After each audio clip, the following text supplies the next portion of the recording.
हे आहे मोहाचे झाड आणि ह्याला जी फळे लागलेली आहेत त्यांना आम्ही मौदुरे म्हणतो। तुम्ही या फळांना काय म्हणता ते कमेंट बॉक्समध्ये नक्की सांगा। आता याच मौदुऱ्यांची मी तुम्हाला आज भाजी कशी बनवायची हे दाखवणार आहे। पहिला तर हे मौदुरे सोलून त्यातले बी काढून टाकायचे व जो गर आहे तो बारीक कापून घ्यायचा आहे। तर हे मौदुरे आहेत तुम्ही वर्षभरासाठीही स्टोअर करून ठेवू शकता। तर ते कसे करायचे त्याची रेसिपी तुमच्यासोबत मी लवकरच शेअर करणार आहे।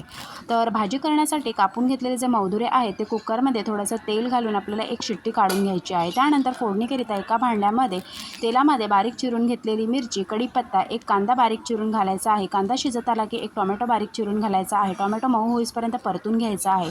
त्यानंतर थोडीशी हळद घालायची आहे। हळद मिक्स करून घ्यायची आहे।